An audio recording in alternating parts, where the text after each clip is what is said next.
ओम नमो भगवते वासुदेवाय। ओम गुरु ब्रह्मा गुरु विष्णु गुरुदेव महेश्वर गुरु साक्षात परम ब्रह्म तस्मै श्री गुरुवे नमः। आज्ञा नमस्कार। आज आम श्रीमद् भागवत पुराणर द्वादश स्कंधर एकादश अध्याय आरंभ करिबा। अध्यायटीर नाम है भगवानଙ୍କର अंग उपांग और आयुध मानकर रहस्य तथा विभिन्न सूर्यगणकर वर्णना। सैनिक मुनि कहिले, हे सुत महाभाग, आपण हेउछंती भगवानଙ୍କର परम भक्त और बहुज्ञ मानक मध्यरे अग्रगण्य। आपण विभिन्न शास्त्र सिद्धांतर मर्मज्ञ, तेणु आमे सेही शास्त्र सिद्धांत संबंधरे आपणको गोटे विशेष प्रश्न पचारिबाकू चाहुछु। आमे क्रियायोग संबंधरे यथार्थ ज्ञान लाभ करने चाहूँ, कारण कुशलता पूर्वक ठीक रूपे पूजा आराधना कले मरणशील पुरुष अमरत्व लाभ करिथाए। भगवान आपणकर मंगल करंतु। 5 रात्रादि तंत्र विधि जानिथिबा लोके कैवल्य स्वरूप लक्ष्मीपति भगवानଙ୍କର आराधना करिबा समयरे केउ केउ तत्वरे तांकर चरणादि अंग, गरुड़ादि उपांग, सुदर्शनादि आयुध और कौस्तुभादि आभूषणर कल्पना करती ताहा आमको बुझाई दियंतु। श्री सुतमुनि कहिले, हे सैनिक, ब्रह्मादि आचार्यगण और देवगण 5 रात्रादि तंत्र ग्रंथरे विष्णु भगवानଙ୍କର ଯେଉଁ विभूति गुड़िक वर्णना करिसंती, गुरुदेवଙ୍କର चरणरे नमस्कार करी मु आपणमानଙ୍କୁ ताहा शुणाउछि। भगवानଙ୍କର ଯେଉଁ चेतनाधिष्ठित विराट रूपरे एही त्रिलोक दृश्यमान हेउछि, ताहा प्रकृति, सुतात्मा, महतत्व, अहंकार एवं पंच तन्मात्र। एही 9टी तत्व सहित 11 इंद्रिय तथा पंचभूत एहीपरि 16 विकार द्वारा गठित होइछि। एहा हेउछि भगवानଙ୍କର पुरुष रूप।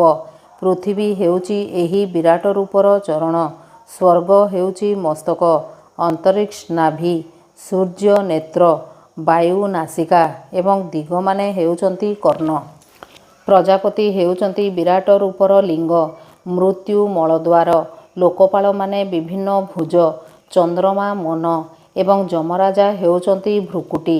लज्जा हेला उपर उठ, लोभ तल उठ, चंद्रर किरण हेउछि दंतावली, भ्रम हेउछि मृदुहास, वृक्ष माने लोम एवं मेघ माने हेउछंती विराट पुरुषंकर शिरर केशराशि। मरणशील मनुष्य माने जेईपरि निज हातरे 14 पा बा 7 चाखंड, सेही विराट पुरुष मध्य तांकर अवयव रूप विभिन्न मंडलर आकार अनुरूप मापरे 7 चाखंड। स्वयं भगवान हेउछंती अजन्मा। से कौस्तुभ मणि रूपरे तांकर अंश जीवर शुद्ध चैतन्य रूपी आत्मज्योति ही धारणा करती एवं ताहार सर्वव्यापिनी प्रभाकु ही वक्षस्थଳରେ श्री वत्स चिन्ह रूपे धारणा करती।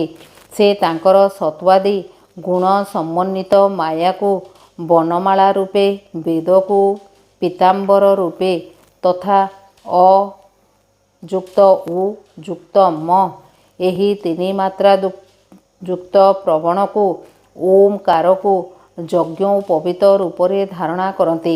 देवादिदेव भगवान सांख्य और जोग रूपी मकराकृति कुंडल धारणा करती तथा समस्त भुवन को अभय प्रदान करुथुबा ब्रह्मलोक को ही मुकुट रूपरे धारणा करती। मूल प्रकृति ही हेउछि तांकर शेष सज्जा, ता उपरे से विराजमान रहती। धर्म ज्ञानयुक्त सत्व गुण ही तांकर नाभि कमल बोली वर्णित होइछि। से मन इंद्रिय और शरीर संबंधी शक्तिमानकर युक्त प्राणतत्व रूपी कौमोदिकी गदा, जल तत्व रूपी पांचजन्य शंख और तेजस्तत्व रूपी सुदर्शन चक्र धारणा करती। आकाश परी निर्मल आकाश स्वरूपी खड्ग, तमोमय अज्ञान रूपी ढाल, काल रूपी सांघर्धनु और कर्म रूपी तुणीर धारणा करती।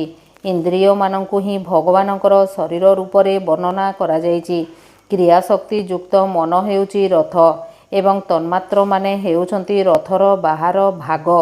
ବର, ଅଭୟ ଆଦି ମୁଦ୍ରାମାନଙ୍କ ଦ୍ୱାରା ପ୍ରଭୁଙ୍କର ବରଦାନ, ଅଭୟ ପ୍ରଦାନ ଆଦି କ୍ରିୟା ପ୍ରକଟିତ ହୁଏ। ସୂର୍ଯ୍ୟମଣ୍ଡଳ ଅଥବା ଅଗ୍ନିମଣ୍ଡଳ ହିଁ ହେଉଛି ଭଗବାନଙ୍କ ପୂଜାର ସ୍ଥାନ। ଅନ୍ତଃକରଣର ଶୁଦ୍ଧି ହିଁ ହେଉଛି ମନ୍ତ୍ର ଦୀକ୍ଷା ଏବଂ ନିଜର ସକଳ ପାପ ନଷ୍ଟ କରିଦେବା ହିଁ ହେଉଛି ଭଗବାନଙ୍କର ପୂଜା। ହେ ବ୍ରାହ୍ମଣ ମହୋଦୟଗଣ, ସମଗ୍ର ଐଶ୍ୱର୍ଯ୍ୟ, ଧର୍ମ, ଯଶ, ଲକ୍ଷ୍ମୀ, ଜ୍ଞାନ ଓ ବୈରାଗ୍ୟ ଏହି ଛଅଟି ପଦାର୍ଥର ନାମ ହିଁ ହେଉଛି ଭଗବାନ ସ୍ୱହସ୍ତରେ ଧାରଣା କରୁଥିବା ଲୀଳା କମଳ। ଧର୍ମ ଏବଂ ଯଶକୁ ଯଥାକ୍ରମେ ଚାମର ଓ ବ୍ୟାଜନ ରୂପେ ତଥା ନିଜର ନିର୍ଭୟ ଧାମ ବୈକୁଣ୍ଠକୁ ସେ ଛତ୍ର ରୂପେ ଧାରଣା କରନ୍ତି। ତିନି ବେଦର ନାମ ହେଉଛି ଗରୁଡ଼। ସେହି ବେଦମାନେ ହିଁ ଅନ୍ତର୍ଯ୍ୟାମୀ ପରମାତ୍ମାଙ୍କୁ ବହନ କରନ୍ତି। ଆତ୍ମ ସ୍ୱରୂପ ଭଗବାନଙ୍କର ଠାରୁ ତାଙ୍କର ଆତ୍ମଶକ୍ତି କେବେ ବି ବିଚ୍ଛିନ୍ନ ହୁଏ ନାହିଁ। ସେହି ଅବଚ୍ଛିନ୍ନ ଆତ୍ମଶକ୍ତିର ନାମ ହିଁ ଲକ୍ଷ୍ମୀ। ଭଗବାନଙ୍କର ପାର୍ଷଦମାନଙ୍କର ମଧ୍ୟରେ ମୁଖ୍ୟ ରୂପେ ପ୍ରସିଦ୍ଧ ବିଶ୍ୱକ୍ସେନ ହେଉଛନ୍ତି ପାଞ୍ଚ ରାତ୍ରାଦି ଆଗମର ସ୍ୱରୂପ। ଭଗବାନଙ୍କର ସ୍ୱାଭାବିକ ଗୁଣ, ଅଣିମା, ମହିମା ଆଦି ଅଷ୍ଟ ସିଦ୍ଧିକୁ ହିଁ ନନ୍ଦ, ସୁନନ୍ଦ ଆଦି ଅଷ୍ଟ ଦ୍ୱାରପାଳ କୁହାଯାଏ। ହେ ସୈନିକ, ସ୍ୱୟଂ ଭଗବାନ ହିଁ ବାସୁଦେବ, ସଂକର୍ଷଣ, ପ୍ରଦ୍ୟୁମ୍ନ ଓ ଅନିରୁଦ୍ଧ ଏହି ଚାରି ମୂର୍ତ୍ତିକୁ ରୂପରେ ଅବସ୍ଥିତ। ତେଣୁ ତାଙ୍କୁ ଚତୁର୍ଭୁଜ ବୋଲି କୁହାଯାଏ। ସେ ହିଁ ଜାଗ୍ରତ ଅବସ୍ଥାରେ ଅଭିମାନୀ ବିଶ୍ୱ ହୋଇ ଶତାବ୍ଦୀ ବାହ୍ୟ ବିଷୟ ଗ୍ରହଣ କରନ୍ତି ଏବଂ ସେ ହିଁ ସ୍ୱପ୍ନାବସ୍ଥାରେ ଅଭିମାନୀ ତୈଜସ ହୋଇ ବାହ୍ୟ ବିଷୟ ବିନା ମନେ ମନେ ଅନେକ ବିଷୟ ଦର୍ଶନ କରନ୍ତି ଓ ଗ୍ରହଣ କରନ୍ତି। ସେ ହିଁ ସୁଷୁପ୍ତି ଅବସ୍ଥାରେ ଅଭିମାନୀ ପ୍ରାଜ୍ଞ ହୋଇ ବିଷୟ ଓ ମନର ସଂସ୍କାରରେ ଯୁକ୍ତ ଅଜ୍ଞାନର ଆଚ୍ଛାଦିତ ହୋଇଯାନ୍ତି ଏବଂ ସେ ହିଁ ସମସ୍ତଙ୍କର ସାକ୍ଷୀ ତୁରୀୟ ରୂପେ ସକଳ ଜ୍ଞାନର ଅଧିଷ୍ଠାନ ହୋଇ ରହନ୍ତି। ଏହିପରି ଭାବରେ ଅଙ୍ଗ, ଉପାଙ୍ଗ, ଆୟୁଧ ଓ ଆଭୂଷଣରେ ଯୁକ୍ତ ତଥା ବାସୁଦେବ, ସଂକର୍ଷଣ, ପ୍ରଦ୍ୟୁମ୍ନ ଏବଂ ଅନିରୁଦ୍ଧ ଏହି ଚାରି ମୂର୍ତ୍ତିଙ୍କର ରୂପରେ ପ୍ରକଟିତ ସର୍ବଶକ୍ତିମାନ ଭଗବାନ ଶ୍ରୀହରି ହିଁ ଯଥାକ୍ରମେ ବିଶ୍ୱ, ତେଜସ, ପ୍ରାଜ୍ଞ ଏବଂ ତୁରୀୟ ରୂପରେ ପ୍ରକାଶିତ ହେଉଛନ୍ତି। ହେ ସୈନିକ, ସେହି ସର୍ବସ୍ୱରୂପ ଭଗବାନ ହେଉଛନ୍ତି ବେଦଗଣଙ୍କର ମୂଳ କାରଣ। ସେ ହେଉଛନ୍ତି ସ୍ୱୟଂ ପ୍ରକାଶ ଏବଂ ନିଜ ମହିମାରେ ପରିପୂର୍ଣ୍ଣ। ସେ ନିଜର ମାୟା ଦ୍ୱାରା ବ୍ରହ୍ମା ଆଦି ରୂପ ଓ ନାମମାନ ଧରି ଏହି ବିଶ୍ୱକୁ ସୃଷ୍ଟି, ପାଳନ ଓ ସଂହାର କରନ୍ତି। ବିଭିନ୍ନ ନାମ ଧରି ବିଭିନ୍ନ କର୍ମ କରୁଥିଲେ ମଧ୍ୟ ତାଙ୍କର ଜ୍ଞାନ କେବେ ଆଚ୍ଛନ୍ନ ହୁଏ ନାହିଁ। ଶାସ୍ତ୍ରମାନଙ୍କରେ ତାଙ୍କୁ ଭିନ୍ନ ଭିନ୍ନ ରୂପରେ ବର୍ଣ୍ଣନା କରାଯାଇଛି ସତ, ତଥାପି ସେ ଆତ୍ମସ୍ୱରୂପରେ ହିଁ ଭକ୍ତମାନଙ୍କୁ ପ୍ରାପ୍ତି ହୁଅନ୍ତି। ଏହିପରି କରିସାରି ସୂତମୁନି ଭଗବାନଙ୍କୁ ପ୍ରାର୍ଥନା କଲେ, ହେ ସଚ୍ଚିଦାନନ୍ଦ ସ୍ୱରୂପ ଶ୍ରୀକୃଷ୍ଣ, ଆପଣ ହେଉଛନ୍ତି ଅର୍ଜୁନଙ୍କର ସଖା। ଆପଣ ଯଦୁପତି ରୂପରେ ଅବତାର ଗ୍ରହଣ କରି ପୃଥିବୀର ଦୁଷ୍ଟ କ୍ଷତ୍ରିୟମାନଙ୍କୁ ଭସ୍ମ କରିଦେଲେ। ଆପଣଙ୍କର ପରାକ୍ରମ ସଦା ଅକ୍ଷୁଣ୍ଣ ରହେ। ବ୍ରଜରେ ଗୋପବାଳମାନେ ଏବଂ ଆପଣଙ୍କର ନାରଦାଦି ଭକ୍ତମାନେ ନିରନ୍ତର ଆପଣଙ୍କର ପବିତ୍ର ଯଶ ଗାନ କରନ୍ତି। ହେ ଗୋବିନ୍ଦ, ଆପଣଙ୍କର ନାମ, ଗୁଣ ଓ ଲୀଳା ଶ୍ରବଣ ମାତ୍ରକେ ଜୀବର ମଙ୍ଗଳ ହୋଇଯାଏ। ଆମେ ସମସ୍ତେ ହେଉଛୁ ଆପଣଙ୍କର ସେବକ। କୃପା କରି ଆମକୁ ରକ୍ଷା କରନ୍ତୁ। ଯେଉଁ ମନୁଷ୍ୟ ଭଗବାନଙ୍କର ଠାରେ ଚିତ୍ତ ନିବେଶ କରି ପବିତ୍ର ହୋଇ ପୁରୁଷୋତ୍ତମ ଭଗବାନଙ୍କର ଚିହ୍ନଭୂତ ଅଙ୍ଗ, ଉପାଙ୍ଗ ଓ ଆୟୁଧ ଆଦିରେ ଏହି ବର୍ଣ୍ଣନାକୁ ପ୍ରଭାତରେ ପାଠ କରନ୍ତି, ସେ ସକଳ ହୃଦୟ ନିବାସୀ ବ୍ରହ୍ମ ସ୍ୱରୂପ ପରମାତ୍ମାକୁ ଜାଣି ଯାଆନ୍ତି। ସୈନିକ କହିଲେ, ହେ ସୂତ ମହାଶୟ, ରାଜର୍ଷି ପରୀକ୍ଷିତଙ୍କୁ ଶ୍ରୀମଦ୍ ଭାଗବତ କଥା ଶୁଣାଇବା ସମୟରେ ଭଗବାନ ଶ୍ରୀ ଶୁକଦେବ କହିଥିଲେ ଯେ ସୂର୍ଯ୍ୟଙ୍କୁ ମୁଖ୍ୟ କରି ଋଷି, ଗନ୍ଧର୍ବ, ନାଗ, ଅପ୍ସରା, ଯକ୍ଷ, ରାକ୍ଷସ ଓ ଦେବତାମାନଙ୍କର ଗୋଟିଏ ସୌରଗଣ ଅଛି। ସେହି ସାତବର୍ଗ ସମନ୍ୱିତ ଗଣ ପ୍ରତ୍ୟେକ ମାସରେ ବଦଳନ୍ତି ଓ ପାଳି କରି ଭଗବାନଙ୍କର ସେବା କରନ୍ତି। 12 ମାସ ଅନୁସାରେ 12 ଗଣ ସେହିମାନଙ୍କର ସ୍ୱାମୀ ଦ୍ୱାଦଶ ଆଦିତ୍ୟଙ୍କର ସହିତ ରହି କେଉଁ କର୍ମ କରନ୍ତି ଏବଂ ସେଇମାନଙ୍କର ନାମ କ'ଣ ତାହା ଆମକୁ କହନ୍ତୁ। ସ୍ୱୟଂ ଭଗବାନ ହିଁ ତ ସୂର୍ଯ୍ୟ ରୂପରେ ଅଛନ୍ତି। ତେଣୁ ତାହାଙ୍କ ଗଣମାନଙ୍କର ବିଭିନ୍ନ ଦଳ ବା ବିଭାଗ ବିଷୟରେ ଆମେ ଶ୍ରଦ୍ଧାର ସହିତ ଶୁଣିବାକୁ ଚାହୁଁଛୁ। ଶ୍ରୀ ସୁତମୁନି କହିଲେ, ଭଗବାନ ବିଷ୍ଣୁ ହିଁ ହେଉଛନ୍ତି ସକଳ ଦେହଧାରୀ ପ୍ରାଣୀଙ୍କର ଅନ୍ତର୍ଯାମୀ ଆତ୍ମା। ସେହି ବିଷ୍ଣୁଙ୍କର ଅନାଦି ଅନନ୍ତ ମାୟା ଏବଂ ଦୃଶ୍ୟମାନ ସୂର୍ଯ୍ୟଙ୍କୁ ସୃଷ୍ଟି କରିଛି ଏବଂ ସୂର୍ଯ୍ୟ ହିଁ ବିଭିନ୍ନ ମଣ୍ଡଳରେ ଗତି କରି ବିଶ୍ୱକ୍ରିୟାକୁ ଚାଲୁ ରଖିଛନ୍ତି। ବାସ୍ତବରେ ସକଳ ଲୋକର ଆତ୍ମା ଏବଂ ଆଦି କାରଣ ସେହି ଶ୍ରୀହରି ହିଁ ହେଉଛନ୍ତି ସୂର୍ଯ୍ୟଦେବ। ସେ ଅଦ୍ୱିତୀୟ ହୋଇଥିଲେ ମଧ୍ୟ ଋଷିମାନେ ତାଙ୍କୁ ବହୁ ରୂପରେ ବର୍ଣ୍ଣନା କରିଛନ୍ତି। ସେ ହିଁ ହେଉଛନ୍ତି ସମସ୍ତ ବୈଦିକ କ୍ରିୟାର ଆଦି କାରଣ।